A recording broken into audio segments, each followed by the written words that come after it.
এই ভিডিওতে আমরা শিখব এমএস এক্সেল এ কিভাবে ব্ল্যাঙ্ক সেলগুলোকে ফিল করা হয়। ফর অ্যান এক্সাম্পল আমি যদি এই শীটটা দেখাই, সাপোজ এখানে আমাদের বিভিন্ন নাম আছে, তারপর বিল অ্যামাউন্ট, প্রোডাক্ট বা বিভিন্ন ডিসকাউন্টের লিস্ট আছে। তো এখানে যদি আমি দেখি যে আমাদের সেলগুলোতে নরমালি কি আছে, বিভিন্ন রকমের অ্যামাউন্ট আছে, বিলের অ্যামাউন্ট, তারপর কত পরিমাণ কতগুলো প্রোডাক্ট কিনেছে সেই লিস্টগুলো আছে, ডিসকাউন্টের অ্যামাউন্টগুলো আছে। মাঝে দেখতে পাচ্ছি যে অনেকগুলো সেল একদম ব্ল্যাঙ্ক আছে, একদম ফাঁকা, এই সেলগুলোতে কোনো ডেটা নাই। বাট আমরা যদি কাউন্টিং করতে চাই বা বিভিন্ন ইয়াতে বা দেখতেও দেখা গেছে যে অনেক সময় অসুবিধা হয় এই ব্ল্যাঙ্ক গুলো থাকাতে। কিন্তু আমি চাচ্ছি যে আমার এই ব্ল্যাঙ্ক সেলগুলো এটা জিরো দিয়ে হোক বা একটা হাইফেন দিয়ে হোক, এগুলা ফিল হয়ে থাকবে।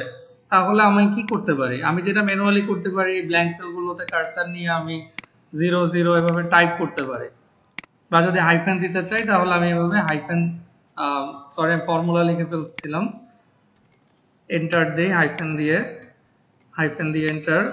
তা আমি এভাবে ফিল করতে পারি। বাট আমি যদি এভাবে ম্যানুয়ালি করতে চাই তাহলে এটা আমার জন্য অনেক সময় নেবে। আমার শীটটা যদি অনেক বড় হয়, এখানে যদি 300-400 বা 500 ডেটা থাকে বা 1000-এর উপরে ডাটা থাকে, এটা ম্যানুয়ালি করা আমাদের পক্ষে সম্ভব না, কারণ এত সময় আমাদের নেই।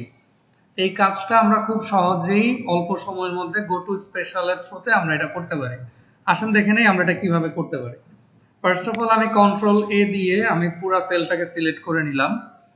সিলেক্ট করে এখানে যে রিবনের হোম মেনুতেই আমি এখানে একটা অপশন আছে find and select. Find and সিলেক্টে আমি এখানে যাব গো টু স্পেশাল। আমরা এখান থেকে গো টু স্পেশালে যাব।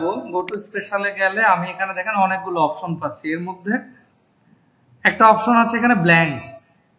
যেহেতু আমরা ব্ল্যাঙ্ক সেলটা নিয়েই কাজ করবো, এখানে আমি পাচ্ছি ব্ল্যাঙ্কস।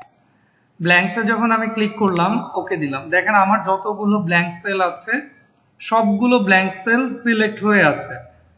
কিন্তু এই পুরো শীটের মধ্যে আমার প্রথম যে ব্ল্যাঙ্ক সেলটা, যেটা হচ্ছে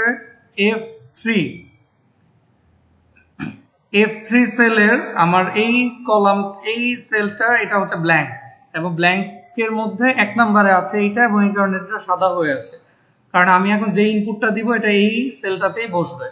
সো এটা নিয়ে এটা আমাদের এত হেডেক না যে আমাদের কোথায় সেল কার্সারটা আছে বা নাই।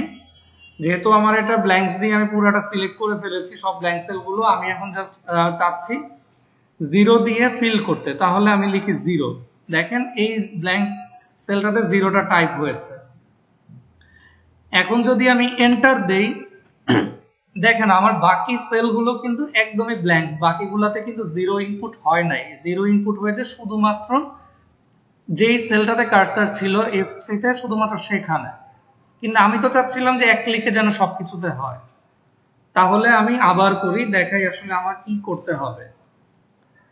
আমি কন্ট্রোল Z দিয়ে আন্ডু করলাম, আমি এখন 0 দেই। 0 দিয়ে আমি আগের বার দিয়েছিলাম এন্টার, যেটা দিয়ে হয় নাই, কিন্তু আমাকে দিতে হবে কন্ট্রোল এন্টার। আমি কিবোর্ড থেকে কন্ট্রোল বাটনে চাপ দিয়ে ধরে আমি এন্টার বাটনে আমি প্রেস করলাম। দেখেন আমার যতগুলো ব্ল্যাঙ্ক সেল ছিল সবগুলো 0 দিয়ে ফিল হয়েছে। তা আমি চাচ্ছি যে আমার 0 না দিয়ে আমি এটাকে একটা হাইফেন দিয়ে ফিল করতে। আমি এখানে হাইফেন দিলাম, দিয়ে আমি কন্ট্রোল এন্টারে যখন প্রেস করতেছি আমার সবগুলো ব্ল্যাঙ্ক সেল হাইফেন দিয়ে ফিল হয়েছে। এভাবে আমরা খুব সহজেই আমাদের শীটের ব্ল্যাঙ্ক সেলগুলোকে গো টু স্পেশালের মাধ্যমে খুবই সহজে, খুব অল্প সময়ের মধ্যে আমরা ফিল করতে পারি। আশা করি আপনারা বুঝতে পেরেছেন। ধন্যবাদ।